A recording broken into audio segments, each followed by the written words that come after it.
this is the SummerSlam 1998 Retro Review. Let's get it started immediately. The first match was for the European Championship.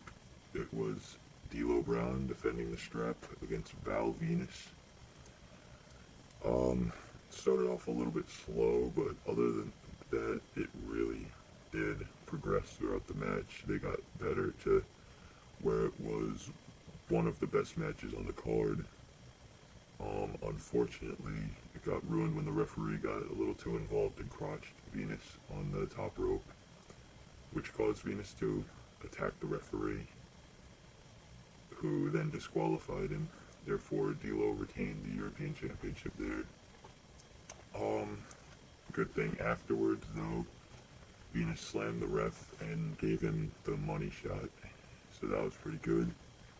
The next match, not even sure it's worth mentioning, is Kaientai versus the Oddities. I guess the best part of this match wasn't the match itself, but the pre-match performance from the Insane Clown Posse, wrapping the faction to the ring. This match was just horrible, to where even JR said that we never advertised this to be a wrestling classic. This is the only match I really had to fast forward through, and it just didn't deserve to be on the card, especially a SummerSlam card. Should have saved it for Raw's War. The next match was the hair versus hair match between X-Pac and Double J Jeff Jarrett, who was accompanied by Southern Justice, who immediately got sent to the back by the referees, which was good on X-Pac's part.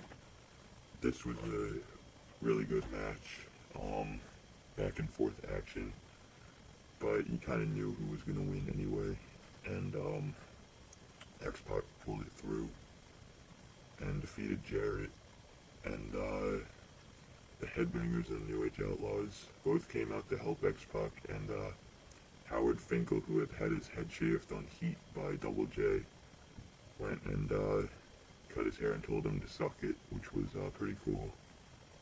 And the Outlaws fended off Southern Justice, so Jarrett got his hair cut, and that was pretty cool, and pretty good match. But anyways, the next match was Marvelous Mark Miro and Jacqueline taking on Edge and Sable, and Edge was a mystery partner. So I was pretty excited to see Edge, because at the time he debuted only 2 months before, and he really put on a great show of athleticism. But the match was really only good when Miro and Edge were wrestling there, due to Sable's limited wrestling ability. But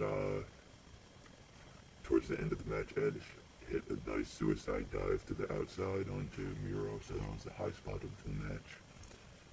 And Edge slammed Sable onto Miro for the win. So the winners were Edge and Sable. Decent match at best. The next match was the Lion's Den match between Ken Shamrock and Owen Hart, and the Lion's Den was basically a UFC octagon. But they wrestled under regular rules, and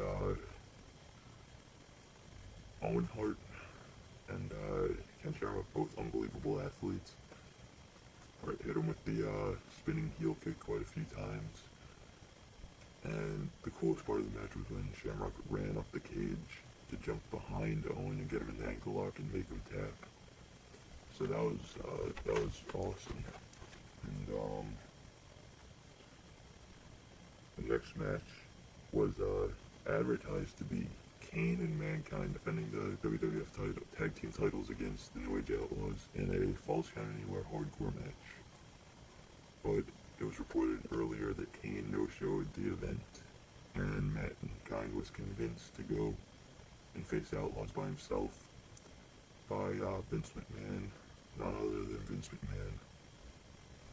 And so he went out dragged a dumpster with him, a dumpster full of weapons, and this was really a one-sided match where Mankind was just getting his ass handed to him by the Outlaws with shots to the head everywhere. Mankind got unlimited offense, but when he did, he was shut down by the other member of the Outlaws. It was a short match, that was a good thing. So we didn't have to see poor Mankind getting beat on the whole match. But, out of the dumpster comes Kane, and he attacks Mankind with his sledgehammer. So, that ends that tag team there. And, he drags the dumpster backstage. The next match was for the Intercontinental Championship, and it was a ladder match where The Rock was defending the strap against Triple H. It was a match before either of them were world champions. And personally, this is when I liked each of them the best. And just a lot of people say this is their favorite match on the card, and I don't blame them because it was one of the best ladder matches I've ever seen. Not my favorite on the card, but it was an unbelievable show of athleticism where they're just using the ladders like they're supposed to. And throughout the match, The Rock really attacked Triple H's knee, his injured knee, with the ladder. That was a lot of the announcer's focus, talking about how he might not be able to climb the ladder. It should be noted that The Rock was accompanied by Mark Henry, and Triple H was accompanied by China. And anyways, The Rock finally was going to grab the strap when China came in again. Low blow.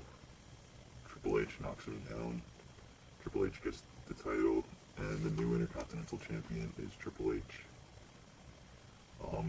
The last match was my favorite on the card, and one of my all-time favorites, although Undertaker and Stone Cold say that it's not one of their favorites because of what happened in the middle. It was just the WWF title match between the Undertaker and Stone Cold, which was billed as the Highway to Hell.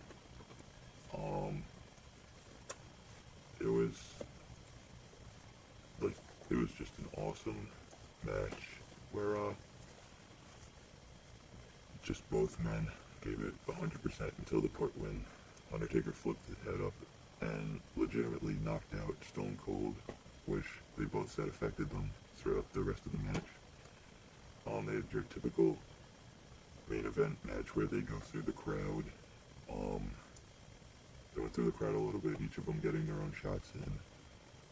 The two high spots of the match, the first one was Undertaker chokeslamming Austin into the ring from the apron. That was good, and the best high spot of the match by far was Undertaker doing the top rope leg drop onto Austin through the Spanish announce table. Finally, they got back into the ring. Kane tried coming out when Undertaker was in trouble, but Taker told him to go back. He wanted to face Stone Cold by himself, which is very respectable. And, unfortunately, Undertaker got stunned, and I say unfortunately because I am a huge Undertaker mark. But, that's aside from the point. He got stunned by Austin. Pinned 1, 2, 3. And Austin retains the title, but Taker grabs the title, acting like he's either going to hit him with it, walk away with it. What is he going to do? But he shows good sportsmanship, hands Austin the title, and walks off with Kane as Austin celebrates with the title and beers. And, overall, it was a great pay-per-view, one of my favorites, and I definitely recommend it. This has been the Retro Review, SummerSlam 1998. See you later.